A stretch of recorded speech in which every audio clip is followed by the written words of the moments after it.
Agora, pessoal, a gente vai falar de educação.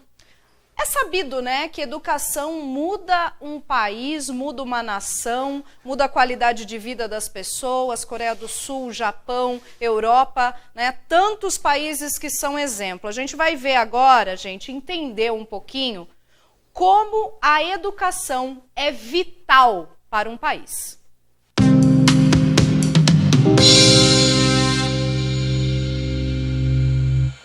Nenhuma grande nação do mundo foi construída sem um forte investimento em educação. Uma das mais notáveis é o Japão. No final da Segunda Guerra, o Japão era um país destruído.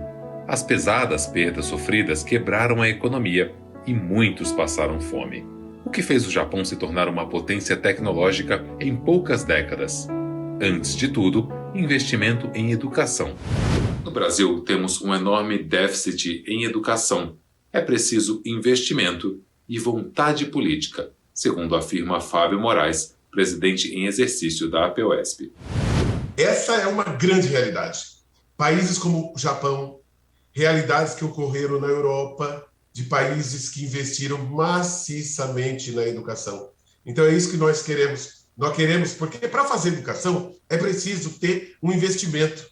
E quando a gente fala do Brasil, nós estamos falando de um dos países mais ricos do mundo. Claro que ele é desigualmente desenvolvido. É um país onde tem muitos pobres e uma pequena parcela que concentra a riqueza. E para a gente equilibrar isso, tem que acontecer como aconteceu nos países que acertaram, como aconteceu no caso do Japão, que é investir maciçamente na educação e ter investimento para isso, para a gente ter da creche até o ensino superior, gratuito e de qualidade.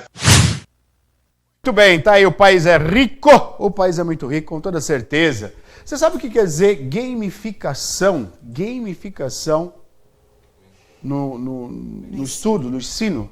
Já ouviu falar nisso, não? A molecada já ouviu, né? A criançada já ouviu, né? Vamos entender um pouquinho mais com os especialistas. Pode soltar. Você já ouviu falar em gamificação no ensino? Se você pensa que são aqueles joguinhos para educação infantil, está muito enganado. É muito mais do que isso, como explica o físico e professor Nelson Studa.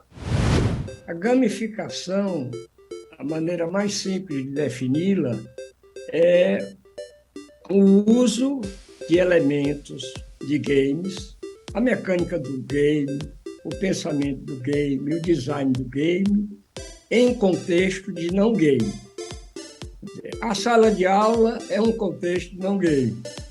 Então, eu uso a gamificação como uma estratégia de ensino que usa esses elementos de game e a sua mecânica para motivar os alunos, engajá-los, promover a aprendizagem dos alunos e resolver problemas com uma dinâmica, uma metodologia de ensino.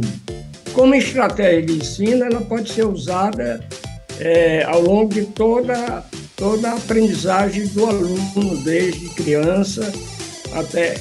O pessoal confunde porque usar só para criança, porque é uma atividade lúdica de aprendizagem. Então, se pensa logo nas crianças, mas eu, por exemplo, uso a estratégia de gamificação no curso superior, até na pós-graduação. Pedimos ao professor Nelson para dar um exemplo de gamificação que ele utiliza na universidade. Eu uso uma metodologia que é muito fácil de ser aplicada, porque ela não foge muito das exigências de uma coordenação de curso em qualquer nível, né? Eu uso o seguinte, eu uso um tipo de RPG, né, que é um tipo de game, em que os alunos, eu uso a sala de aula como um ambiente de game. Os alunos, eles são os jogadores. Eles se dividem em grupos, que eu chamo guildas. Essas guildas competem entre si para a aprendizagem e, ao mesmo tempo, que colaboram. Cada aluno tem o seu avatar, né? Então, a sala de aula consiste em resolver missões, né? Matar monstros, digamos, né? Quais são esses monstros? São as provas, são as atividades experimentais, são os testes, todo esse tipo de avaliação, que é uma avaliação somativa, mas junto com isso uma avaliação formativa, porque eles interagem entre si, eles se avaliam, o professor dialoga, eu coloco a dialogicidade do Paulo Freire nesse esquema todo, ou seja, a sala de aula vira um ambiente de jogo em que os alunos são os jogadores. Você que é professor encontra na internet vários exemplos de gamificação para uso em sala de aula. Vale a pena experimentar. Tá aí que legal, hein? Gamificação dando resultado positivo aí também para os estudos. É útil e agradável para a moçada, né? Que gosta bastante de games. Vamos falar agora sobre projeção de imagens também, ajudando a educação. Vamos ver o que a EPS traz para nós. Pode soltar. O Educação na TV foi até o centro de São Paulo conversar com os fundadores do Projetemos, um grito de educação através de impactantes projeções artísticas. Já conheço o Felipe há uns 15 a 20 anos. A gente já mantinha a amizade online, conversava muito, trocava ideias sobre planejar artes, ativismos, coisas mais artísticas, na verdade. Em 2016, eu venho para aqui, para São Paulo, e isso foi importante para dizer, tem que morar numa rua que seja perto do trabalho. Aí foi quando eu cheguei aqui. Aí o bicho abriu essa veneziana assim, fez. Aí eu olhei e eu disse, eu acho que eu vou ficar aqui nesse apartamento mesmo.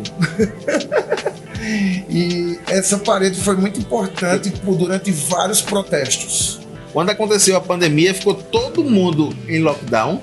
Todo mundo da nossa área, que é a galera que trabalhava com evento, ficou trancado dentro de casa, sem poder ganhar dinheiro, sem poder trabalhar. Foi a primeira coisa e a coisa mais afetada, foram os eventos. E aí foi quando a gente se reuniu, o Felipe ligou para mim, entra aqui numa sala pra gente bater um papo. Aí foi eu, ele e Bruno, a gente criou a ideia de fazer um trabalho em defesa da população, que era levar conhecimento, levar diálogo, levar informação sobre o que era a pandemia, porque ninguém sabia o que era a pandemia. E aí a gente se juntou e disse, vamos juntar os VJs, os projecionistas e levar essa informação projetada na parede. E aí Felipe fazia daqui, que ele já estava aqui em São Paulo, eu fazia lá em Jaboatão, e aí a gente começou a ligar. Primeiro para os VJs. Aí foi entrando gente de tudo quanto é cantos, trazendo todo tipo de técnica diferente, sabe? Usando PowerPoint, usando tudo. Aí quando a gente viu um tanto de conteúdo. Junto a gente começou a raciocinar, pensar em coisas para educar a população para outros aspectos que não só a saúde pública. Então a gente começou a fazer trabalhos sobre a Amazônia, a defesa do indígena. O que mais, Felipe? Sobre o povo negro, sobre LGBT, as mulheres, o pessoal do LGBT. A gente hoje já está com quase 100 mil seguidores no Instagram e a gente tem responsabilidade sobre isso, sobre essas pessoas também, sobre essas mentes que acreditam na gente, acreditam no que a gente pensa, leem o que a gente escreve. Então, a gente vai continuar trazendo educação para as pessoas, né? Trazendo nas mais diversas plataformas, nos mais diversos níveis. A gente continua ensinando ferramentas gratuitas de projetar. A gente começa com a história da arte, a gente começa falando de um cientista árabe que criou a câmara escura e chega até hoje na projeção. Vários artistas da história da arte projetaram sobre arte política. Então, esse pensamento crítico é importante, essa geração desse pensamento.